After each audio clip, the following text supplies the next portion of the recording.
এখানেই অনেক সময় অনেকে ভুল করে, মানে অনেকে হচ্ছে প্রেগনেন্সি টেস্ট করে 3 মাস পরে ডাক্তার দেখাতে চায়, যেখানে বাচ্চার অনেক ক্ষতি হয়, বাচ্চার অনেক সমস্যা থাকলে ডাক্তারবাবু সেটা ধরতে পারে না, অনেকটা দেরি হয়ে যায়।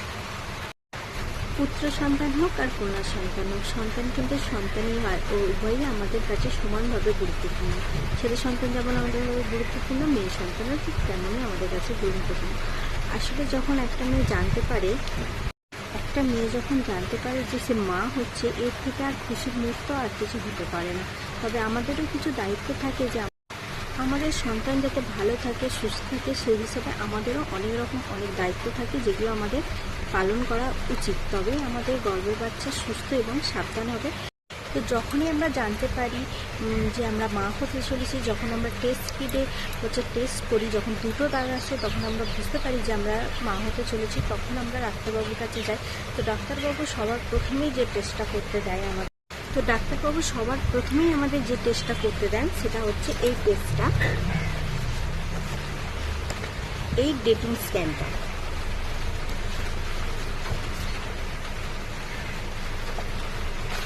এখানেই অনেক সময় অনেকে ভুল করে, মানে অনেকে হচ্ছে প্রেগনেন্সি টেস্ট করে 3 মাস পরে ডাক্তার দেখাতে চায়, যেখানে বাচ্চার অনেক ক্ষতি হয়, বাচ্চার অনেক সমস্যা থাকলে ডাক্তারবাবু সেটা ধরতে পারে না, অনেকটা দেরি হয়ে যায়।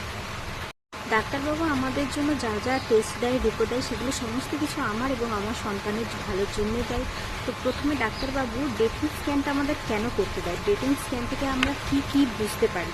তো প্রথমে ডেটিং স্ক্যানটা 7ম থেকে 9ম সপ্তাহের মধ্যে করাতে হয়। এর থেকে বোঝা যায় যে হচ্ছে বাচ্চার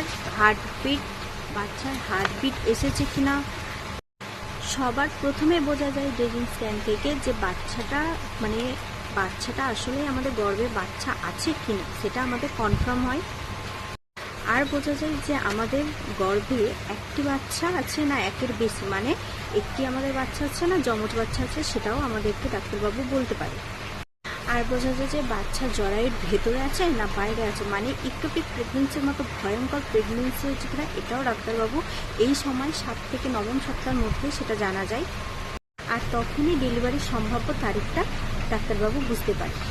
এই গেল ডেটিং স্ক্যানের কথা। এবারে আসি এনটি স্ক্যানের কথা। এনটি স্ক্যান হচ্ছে 11 থেকে 13তম সপ্তাহের মধ্যেই করাতে হয়। আর এখান থেকে এনটি ভ্যালু অর্থাৎ বাচ্চার ঘাড়ের পেছনে যে জলের মাপটা হয়, ওটা 2.5 মিলিমিটার পর কম হওয়া স্বাভাবিক। জেনারেলি নর্মাল হচ্ছে 1.5 মিলিমিটার পর্যন্ত। ন্যাসাল বোন মানে নাকের হাড় তৈরি হয়েছে কিনা, আর খাদ্যনালী সাদা কিনা, এই সব মিলিয়ে দেখা হয় যে বাচ্চা সুস্থ এবং স্বাভাবিক আছে কিনা, বা বাচ্চার কোনো সমস্যা আছে কিনা। আর তার সাথে ডাবল মার্কার নামক একটা ব্লাড টেস্ট করা হয়। তো এই গেল হচ্ছে প্রেগনেন্সি ইউএসজি রিপোর্ট। এবারে প্রথম দিকে আমাদের যেসব রক্ত রিপোর্টগুলো, ব্লাড টেস্টগুলো করতে দেয়, ওর প্রথমেই রয়েছে থাইরয়েড, TSH এবং হচ্ছে থ্যালাসেমিয়া, HB%। এছাড়া রয়েছে হিমোগ্লোবিন, সুগার টেস্ট, HIV, আর অবশ্যই রক্তের গ্রুপটা করে নেওয়া দরকার। এবার যে টেস্টগুলো একবার বা একের বেশি করতে দেয় সেটা হচ্ছে তোমার হিমোগ্লোবিন, কারণ সবার শরীরে হিমোগ্লোবিন সবসময় যে এক লেভেলে থাকবে সেটা থাকে না। প্রথমে ফার্স্ট একবার করলে তো 28 সপ্তাহ বা শেষের দিকে আরও একবার রিপিট করে নেওয়া ভালো। সুগারের ক্ষেত্রেও তাই। সুস্থ ও নর্মাল বাচ্চা পাওয়ার জন্য এগুলো অবশ্যই, এই রিপোর্টগুলো করা অত্যন্ত জরুরি। আর্লি প্রেগনেন্সিতে খুবই জরুরি এইসব রিপোর্টগুলো করা, তার কারণ তারপরে অনেকটা দেরি হয়ে যায়। যদি কোনো বাচ্চার কোনো সমস্যা থাকে, এরপরে অনেকেই আছে ডাক্তারবাবুর কাছে 3 মাস পরে যায়। 3 মাস পর থেকে এগুলো টেস্ট, ইউএসজি, ব্লাড টেস্ট এগুলো শুরু করে, যার কারণে অনেকটা দেরি হয়ে যায়।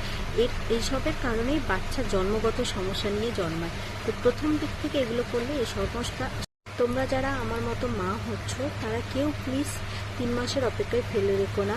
যত তাড়াতাড়ি হয় ডাক্তারের কাছে যাও, ডাক্তারের পরামর্শ নাও, আর ডাক্তার যা যা বলে সে সমস্ত কিছু রিপোর্ট করো, দেখবে বাচ্চা সুস্থ থাকবে।